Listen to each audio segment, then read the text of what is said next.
Tam kuina apokpa apokpi machin manau sagai natai amadi marup mapiza singi khonjel tarabasu misak oina uba fangdana lairakhiba Roshangi uisanduna lairakhiba mamit ani pangthoraktuna punamakpu uba fangjarabasu Roshana ngasisu momon minok tambagi mahut mamit udabata natana tabagi sakti su watlabi laira khangpoknungda yataduna lairibi apokpi mamabu ubada mitludagi pirang ihaurakpa leptri. Chief Minister Haksel gi tengbang CMST gi makhada JNIMS ki aiwata mamang thagi tang taraga mapandagi layeng duna lakhiba Laisram Roshan layeng pathap chatharaba matung mapung phana operation pangthoktuna Roshan mamit animak uba ngamlakpadagi ngasi hospital dagi discharge tawkhibani.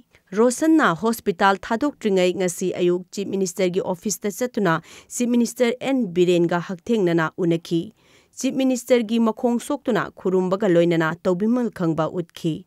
Chief Minister N Birenasu lemhoriba Roshan gi punsida miyuibagi minungsiga loinana pangba yaba mateng pangani haiba wafam phongdoktuna Roshan gi pukning thaugatkhi.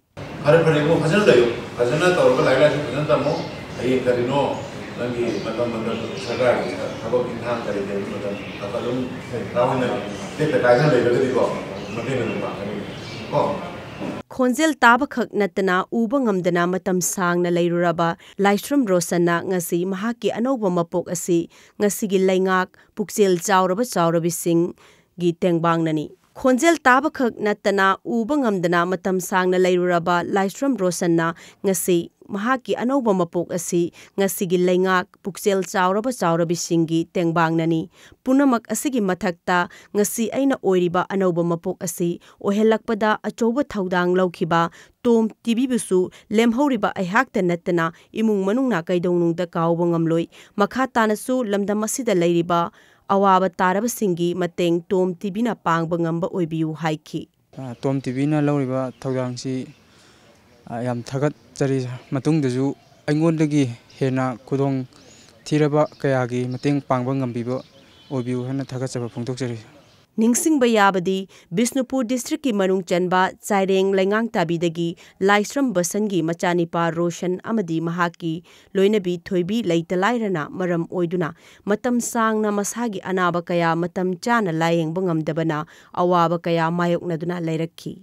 Basan ki loinabi thoibi mamit udabata natana tabagi sakti walakpadagi layengnaba hotnaringai machanupa ahal Roshan su khanghodana mamit urakhidabani. Basan ki loinabi amadi machanupabu layengnaba hotnabada leijaramba ingkhol yonthokkhibadagi laikaina piba lammachet amada saidang phamloduna leirakhibani.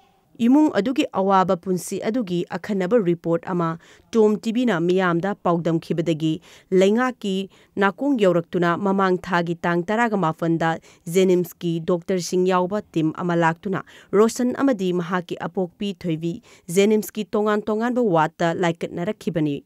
Adum oinamak Roshan gi apokpi mama thoibidi haksangi fibam layengbada khudong chadabadagi mangjawnana mayumda puthakhrabani.